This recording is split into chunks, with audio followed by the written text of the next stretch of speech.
Well, hello everyone, and welcome back to the Backyard Cricket England podcast. We've got another watch along for you today, and I've got a couple of very special guests joining me to look back on match 3 of the 2023 Backyard World Cup between England and Australia.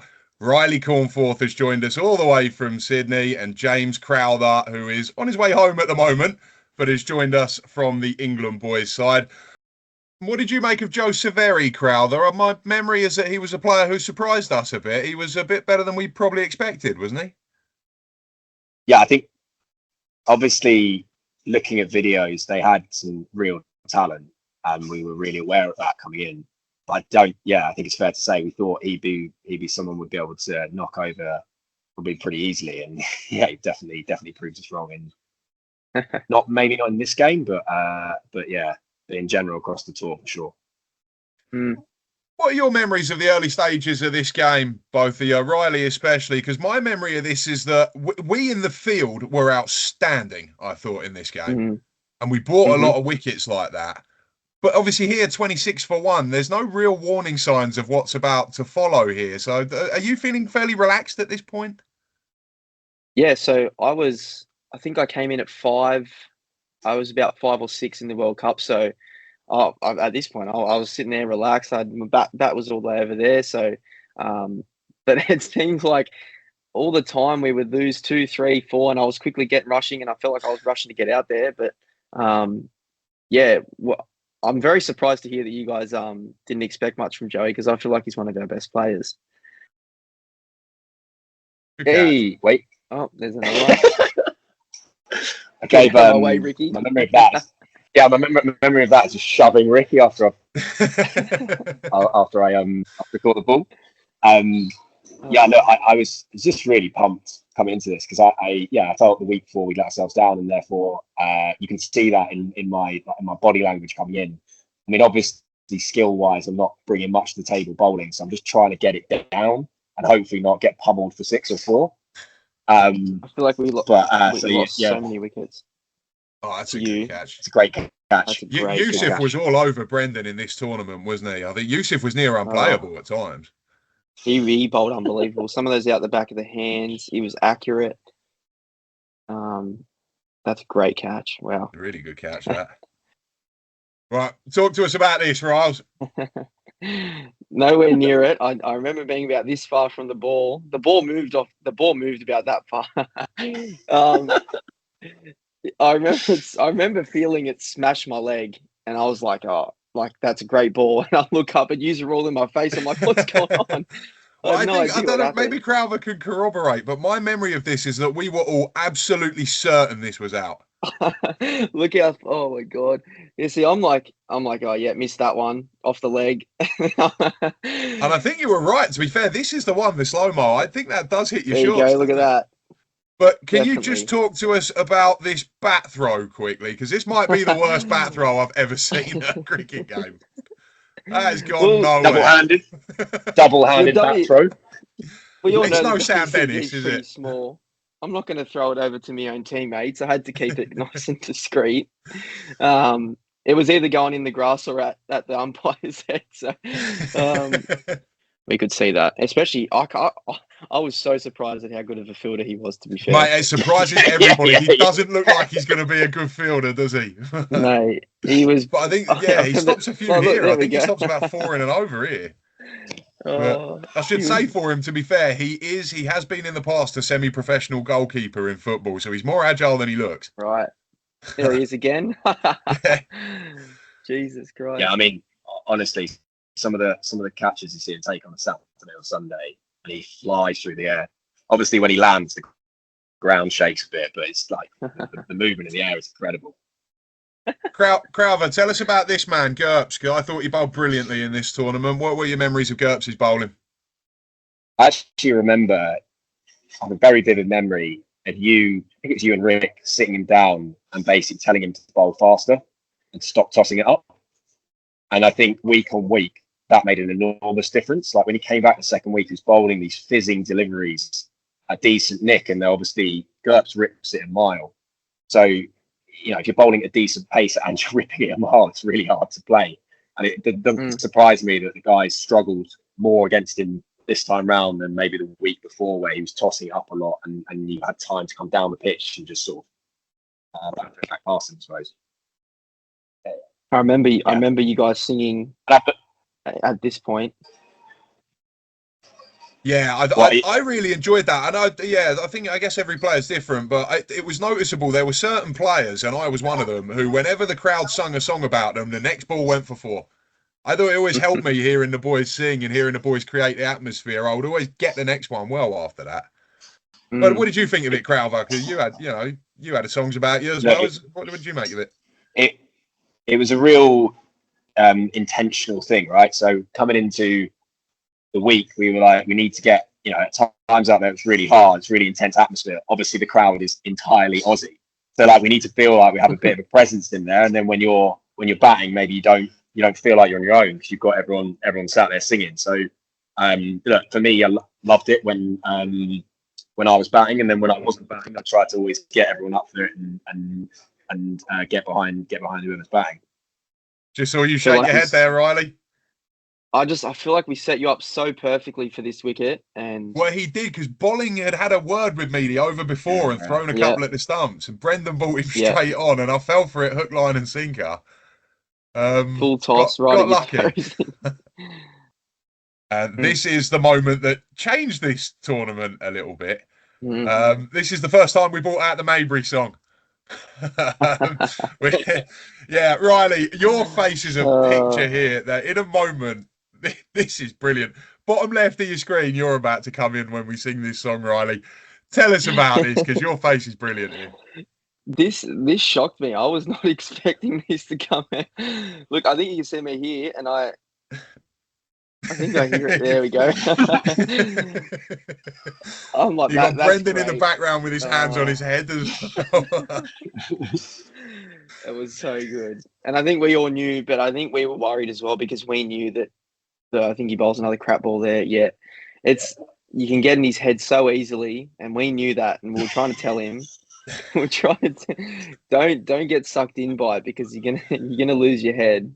Look at me, I'm like, oh god. Crowther, you got anything to add to that? No, I love Maybury as a character, man. It really added to the series having him there. Crowther, coming in here off the back of 40 odd against New Zealand, where you played brilliantly, and you got off to a flyer here. Tell us about this little innings of yours. How are you feeling coming into it? How are you feeling getting these boundaries away early? Yeah, good. Like always, whenever I came in, I was too tentative in the week before. Every game in the World Cup, I just thought I want to dominate and I want to get on top. And then obviously just put as much through that offside, which you guys have got to pretty quickly. Very strong in this tournament. And I wanted to ask you about this shot, because there's a side replay coming of this shot now. This is one of my favourite shots of the whole tournament, this. I love the little flick of the wrists as this goes through, and the side on replay, this is brilliant. Talk us through this one, Crowther. Yeah, no, it's so, like, when I bat, it's so instinctive. I'm not really thinking about exactly where I'm placing it or where I'm going. I just want to get really solid contact bat on the ball and get my weight forward. And I'm obviously pumped up there. I'm just giving the crowd a little G up, which probably took my own doing, because I think I get out here, or I definitely get out pretty soon. Yeah, this is a bizarre one. I mean, what did that hit? Did that hit your hand or the bat? What happened here? It's hit my leg, and then it's hit my hand on the way through. And as soon as I hit it, I'm like, oh no, that's hit my hand. The umpire's obviously not giving it, but I'm like, that's hit my hand. And I just thought, he's not. Look, the spit. Sorry, go on. No, you go. I say the umpire's not giving it. And I just remember thinking, like, the spirit of the weekend and the way the competition had been played.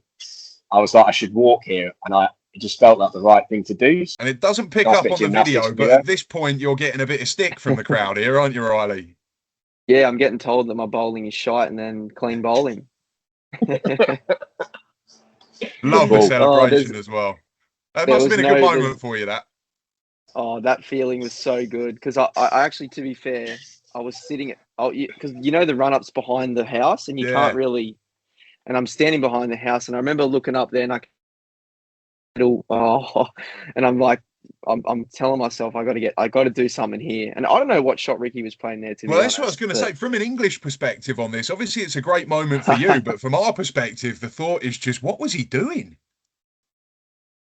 Yeah, I mean, this is something else. This, wow. Oh. That's going for 6. That's the end of the game. He's hit that well, Connor. But that's, yeah. And again, you talk about Ricky's fielding earlier. Brendan doesn't really look as though he's got this in his locker, does he? But he's taken some absolute classic catches at the WCG. But what are you thinking now, Crowther? We're right behind this in the stand. What's racing through your mind now? Yeah, look, I think it's, if you get resoundingly beaten, then that's obviously frustrating. But if you get yourself to a position where you're so dominant in the game, and you just don't, don't throw it away, surely we're not going to be in a position where we throw this away. Well, what are your memories of this moment, Crowther? Describe this feeling. I think, actually, to be fair, I think it's probably a bit of relief. Having been 85-7, but also just the feeling that not only that great we've won the game, but look, we're going to be really competitive all weekend, and that's ultimately what we came over to do, is to be competitive and have a good game. It's not fun for anyone if you're just getting trounced. So yeah, really just massive relief and really good feeling there. It's great. That's all we've got time for on the Backyard Cricket England podcast today. If you've been watching this on our Backwards podcast, you'll have seen a shortened version. The full version of this conversation will be up in a few days' time. And we will see you next time on Backyard Cricket England. Boys, thank you both very, very much for joining us. Thanks, guys. Cheers. Next up, we've got another classic performance from one of our BCE boys all the way in Sydney, Australia during the World Cup. But that is a boundary for Ricky Borat, second in succession.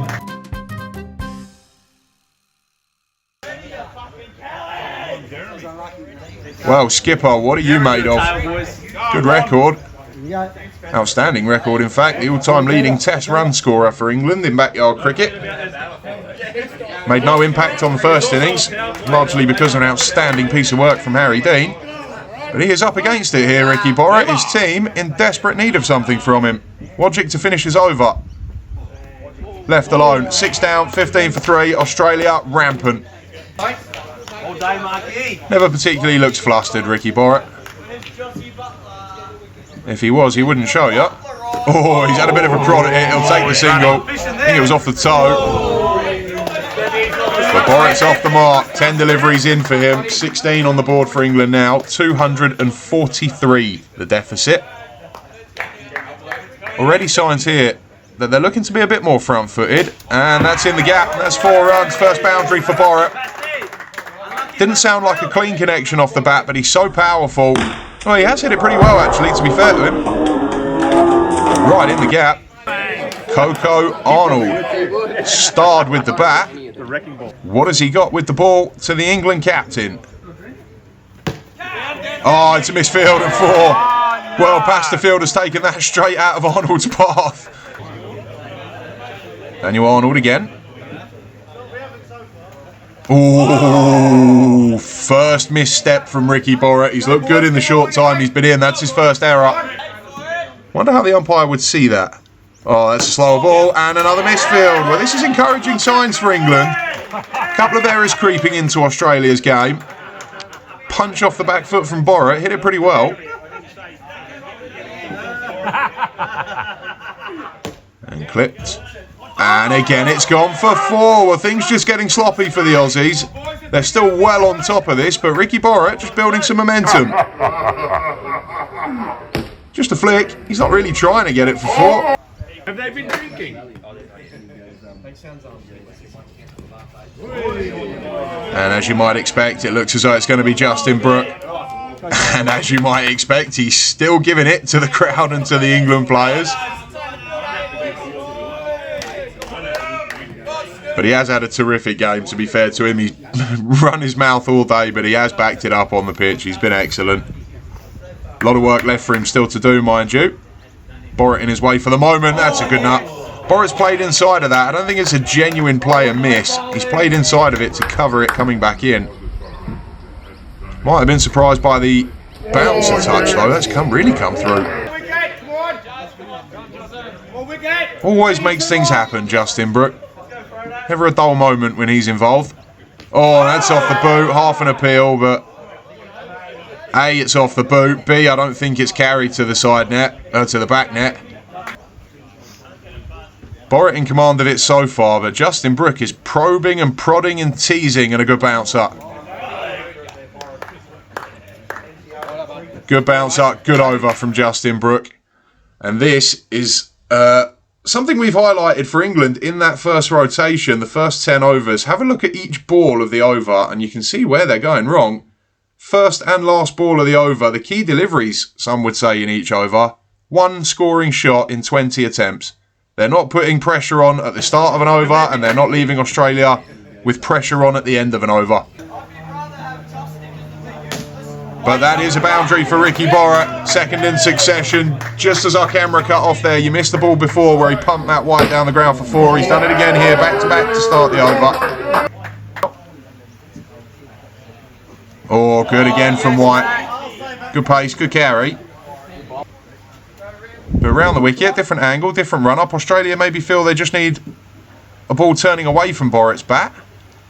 Oh, well, it's not going to turn on the full toss. 4 runs, well played. Borrett moves to 30. Stepping up, Ricky Borrett now, looking good. That's a typical shot from him, such a strong bottom hand. Full toss, 6, maximum. First 6 for Ricky Borrett. England go past 50. That's a lovely view. What a great bit of camera work. And we have to shout out Clint, who is the Australian on-field cameraman. Such fantastic work he does around the ground and throughout this test match. Terrific. Oh, that's good from Wojcik. Much better. Some turn there. But encouraging signs from Borrett early on. Another full toss, another boundary. Motoring along now, Ricky Borrett. 15 off that over from Wojcik. Stepien, not his bravest effort at cover, in all truth, but isn't he looking good? On to 40 now in the blink of an eye. Bidding to become potentially the first overseas captain to make a 50 at the WCG. A lot of work to do to get that far though. And he won't be thinking about that, he'll just be thinking about the end result. England trail by 202. It's been a more scattered display from Australia. And that's wide and off the fence and 4. Hit it well, Ricky Borrett. There it is. Oh. Aim wasn't quite intact. He got it a bit wide of the boundary, but got a good bounce off that side fence. But he's on to 44. Past the field again. Oh, had a little nibble. Ho, ho, ho. They think he's nicked it. Australia adamant. Past the field, baffled. Borrett survives. 61 for 3. Johnson is carrying on the fight for the Aussies with the umpire. They are adamant that he's nicked this. Well, Ricky Borrett is quite open about the fact that he's not a walker. So we'll never really know from his reaction. But from the Aussies, unfortunately our replay camera is down, so we can't check that for you, but they think they had him. Last ball of the over. In behind it. 61 for 3 from 17. Ricky Borrett playing really well. He's on 44 now. Good over, Pastor. Borrett continued to play with authority, and it wasn't long before he reached his half-century to a rapturous reception from his colleagues. Oh, there it is. Oh.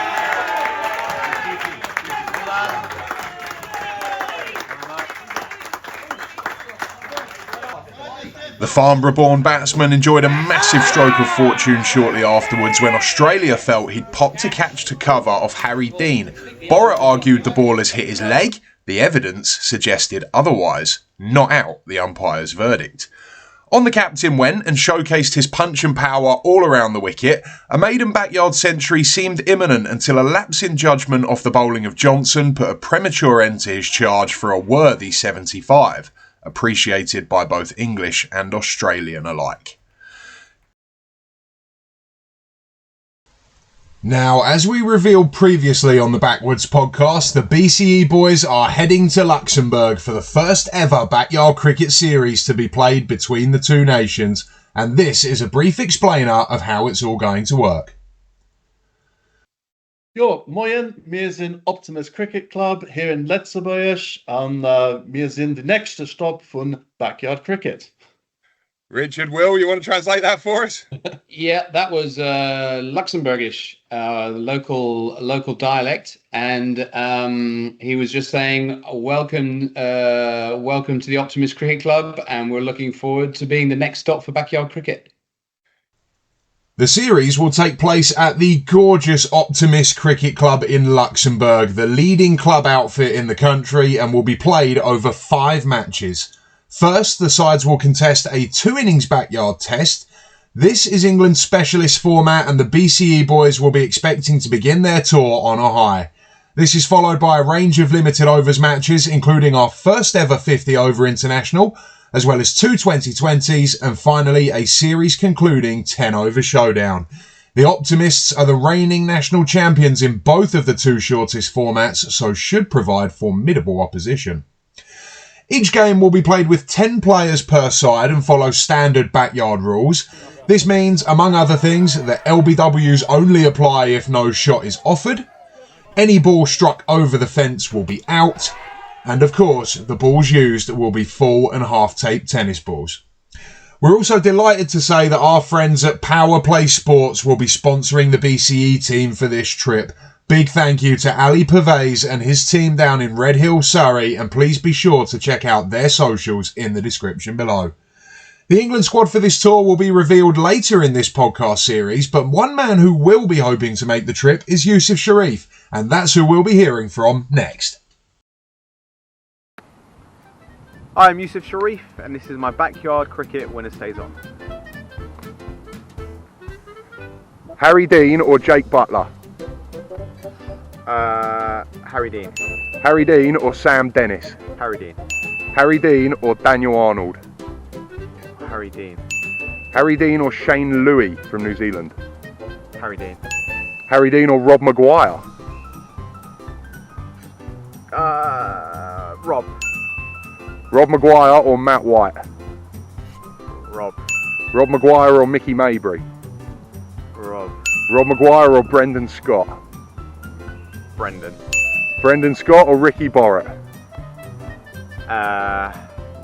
Brendan. Just because of the history and what he's achieved in backyard over the years. Brendan Scott or Gurpal Singh? Brendan. Well, our big event today, we've got an exclusive interview with one of the stars of the global backyard game. I sat down with Brendan Scott to talk about his experiences and his plans for the future of Australian backyard cricket. Yeah, so, well, tell us a bit about that then. So the update for you guys is that you've moved away from your venue, the WCG, and you've rebranded. Do you want to just tell us a little bit about that rebrand, who you are now, what you're going to be doing going forward? Yeah, I'd say it's not so much a rebrand as it is just, WCG is still the WCG, but that's kind of in the past. So we're starting something new now, which is BCA, which would be Backyard Cricket Australia.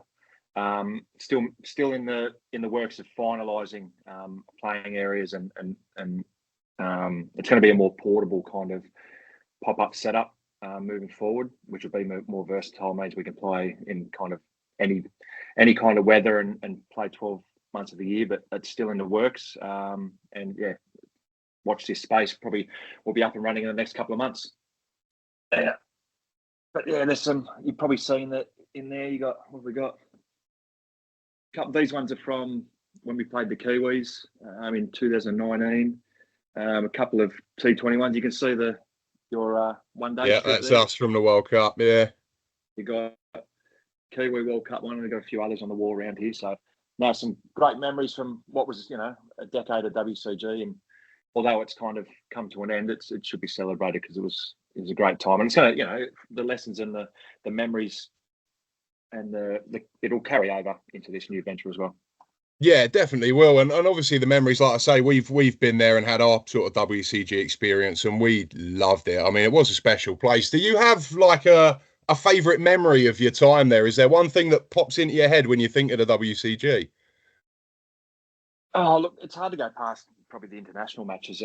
The fact that we're able to put a brand together where yourselves and the Kiwis, a bit of an easier trip for the Kiwis, but they still came over I think it's only a 3-hour flight for them. But for you guys to travel halfway around the world to get here and play, I think kudos to you guys for actually getting over here and playing. But I think it's also an indication of what kind of brand and a product we're able to put together. So that they're hard to go past. I mean, it's hard to say whether I was confident that we could build something, pretty cool. How that ends up materializing from there, you never know. But I think after a few seasons in, you start getting some popularity, and your social media starts building, and you have videos that go around the world, and you get comments from different parts of the world, and you kind of go, well, hang on here, we could create something pretty unique.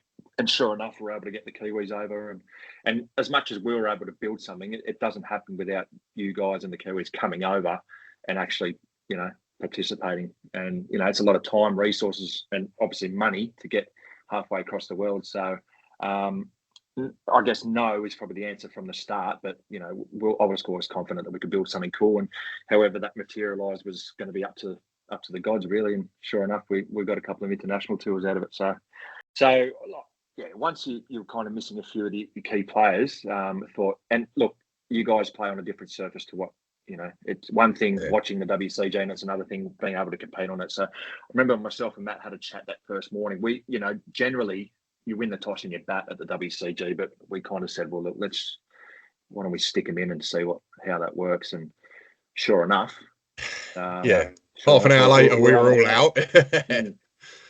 But yeah, to say we were confident, but once you became acclimatized and it was a 3-horse race rather than a 2-horse race, that was, if we thought we're going to play anyone in the final, it was probably going to be you in the World Cup. But it was pretty one-sided, that Ashes series, unfortunately. But you've had your moments.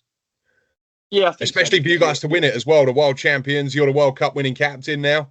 How do you reflect on that as well? Can you say that again, louder for the people in the back? Or no, I think I won't. To be honest.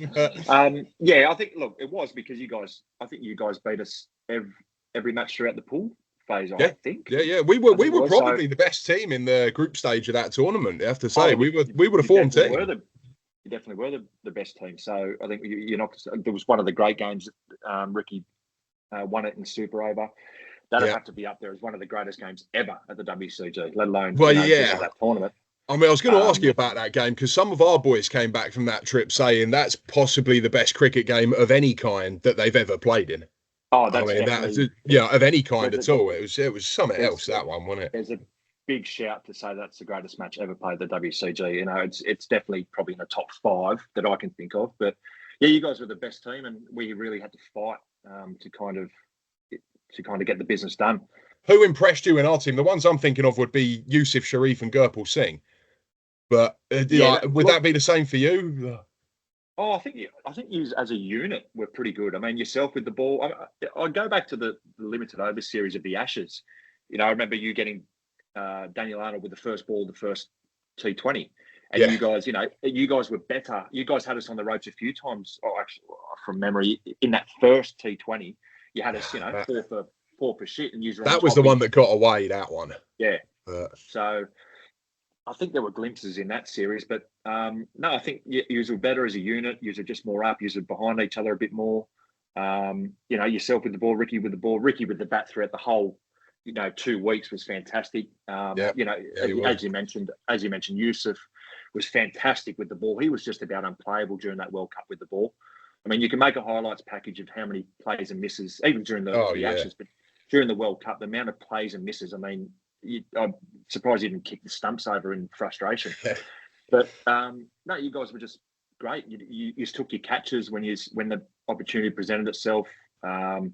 You didn't fold it with the bat. But how do you reflect on it? I mean, because you say no, it is the truth. You are the backyard world champions, the world number 1 side. You were the captain of that team. What does that mean to you? How does that sort of, where does that sit in the context of your life? Is that, must be a big point of pride. 100% it is. We loved what the WCG was all about, and we loved doing what we do. And I loved, 10 years, putting tournaments together, in conjunction with Matt, doing the backyard, doing the booking you guys and getting you over, doing all the social media and all that sort of stuff. It was, mate, the time of my life, and loved it. So just the fact to have the tournament as a whole is the victory, to kind of put a tournament together, win, lose or draw. But obviously, you obviously want to win. And of course it is. It's bragging rights. We've got the trophy, and then you guys want it. You guys want it next time, and if you guys end up winning it and taking it back to England, then you can bet your bottom dollar we would have been knocking on the door, coming, right, when are we coming over to grab our trophy back? So, and just to confirm, we've got a couple of minutes left here, so I guess the future is what we should finish on. And just to confirm, I think that will be good news for a lot of fans listening. There is going to be more World Cups. There are going to be more of these events, and we have been talking about an Ashes potentially in 2 years' time. Do you want to just tell us sort of how that's progressing and sort of how realistic we think that is at the moment? Yeah, I mean, look, we've got to set some sort of markers to try and work towards. So we've identified June, July 2027 as a possible date. I mean, there's a lot of water to go under the bridge before that. It's ambitious. It's an ambitious date. It might not happen, but as we had a date set out, and COVID derailed that. We just pushed it back, and we got the series done. So we'll aim for 2027, which is what's about now. It's about 2 years from now. We'll see how we go. If it's not then, it may be 6 months to a year later after that. But this is only the beginning. From the cricket fans watching, this is only the beginning, and that's exciting. Both of our setups are kind of in its infancy and a bit of a rebuild going on, but it's for longevity and for the future. So definitely some tours. We want to have you guys back here. We'd love to come over and defend the Ashes in England. I mean, that's probably the next point of call, and I'm sure you guys have got some exciting things happening in your setup as well, which I'm sure, mate, I think you should probably touch on as well. But the brand is growing. The popularity of this kind of form of cricket is growing, and it's going into new places. And we're excited. Yep, and I think that's pretty much what we'd say as well. Brendan, it's been a privilege. If you're watching this at home on the BCE podcast, you'll have just seen a shortened version of this interview. You can watch the full one in a couple of days' time. If you are watching that full version now, thanks. Hope you've enjoyed it. Brendan, it's been a privilege, mate. Thank you so much for coming on, and we'll see you again soon. Pleasure, mate. Great to talk to you. Cheers. Cheers, bud.